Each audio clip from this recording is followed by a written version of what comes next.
Field marshal Asim Munir کی white house میں امریکی صدر اور کابینہ سے اہم ملاقات۔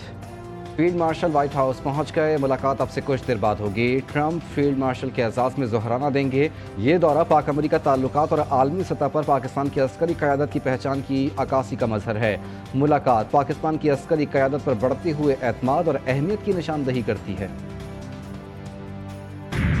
امریکہ سن لے، ایران کبھی سرنڈر نہیں کرے گا۔ امریکی فوجی کارروائی کے سنگین اور ناقابل تلافی نتائج ہوں گے۔ ایران کے سپریم لیڈر آیت اللہ سید علی خامنئی نے سرکاری ٹی وی پر قوم سے خطاب میں کہا کہ ان کا ملک امریکی صدر کی غیر مشروط ہتھیار ڈالنے کی اپیل قبول نہیں کرے گا۔ امن یا جنگ ایران پر مسلط نہیں کی جا سکتی۔ ایرانی قوم ہتھیار نہیں ڈالے گی۔ اسرائیل نے ایران پر حملہ کر کے سنگین غلطی کی ہے جس کی اسے سزا ملے گی۔ ایرانی عوام اپنے شہداء کے خون اور اپنی سرزمین پر ہونے والے حملے کو کبھی نہیں بھولیں گے۔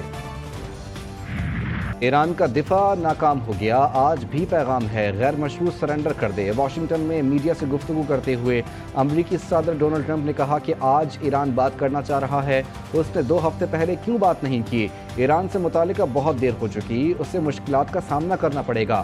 وہ وائٹ ہاؤس آنا چاہتے ہیں مگر 1 ہفتے پہلے اور اب میں بہت فرق ہے۔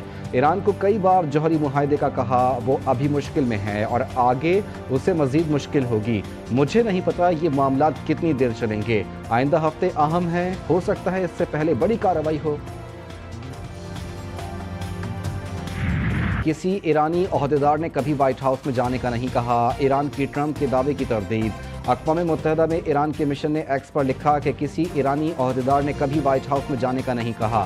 اس کے جھوٹ سے زیادہ قابل نفرت واحد چیز ایران کے سپریم لیڈر کو قتل کرنے کی بزدلانہ دھمکی ہے۔ ایران دباؤ کے تحت بات چیت نہیں کرتا، دباؤ کے تحت امن کو قبول نہیں کرے گا۔ ایران کسی بھی خطرے کا بھرپور جواب دے گا اور کسی بھی اقدام کا جواب باہمی اقدامات سے دے گا۔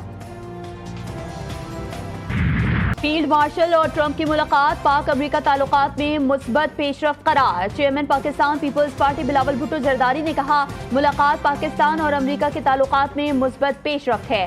ملاقات ایسے وقت میں ہو رہی ہے جب ٹرمپ نے جنگ بندی میں ثالثی کا کردار ادا کیا۔ ایکس پر لکھا کہ 5 روزہ جنگ میں پاکستان نے بھارت کے خلاف فیصلہ کن کامیابی حاصل کی۔ بھارت نے بدقسمتی سے امن کی کوششوں اور امریکی سفارتکاری کو مسترد کیا۔ حال خطے میں ایران اور اسرائیل کے حوالے سے انتہائی افسوسناک ہے اور پاکستان نے بھرپور مذمت کی ہے۔ اسرائیل نے ایران کے خلاف کھلی جارحیت کی ہے۔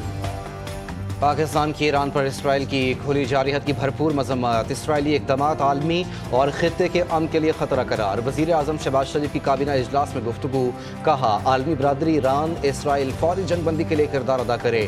اسرائیل کی جارحیت سے ایران میں سینکڑوں لوگ شہید اور زخمی ہوئے۔ ایران کے صدر سے صورتحال پر گفتگو ہوئی، بولے IMF کو بتا دیا ہے پاکستان کی زراعت اس وقت شدید دباؤ میں ہے، زراعت پر ٹیکس نہیں لگنے دیں گے، اور IMF نے بھی پاکستان کی یہ بات مان لی ہے۔ ایران کے اسرائیل پر تابڑتوڑ حملے، ہر طرف آگ اور تباہی۔ اسرائیل پر ہائپر سونک میزائل داغے۔ فرسٹ جنریشن فتح میزائل نے اسرائیلی دفاعی نظام کو ہلا کر رکھ دیا۔ تل ابیب، اشدود، القدس، تطنیہ اور بنی براق بری طرح متاثر۔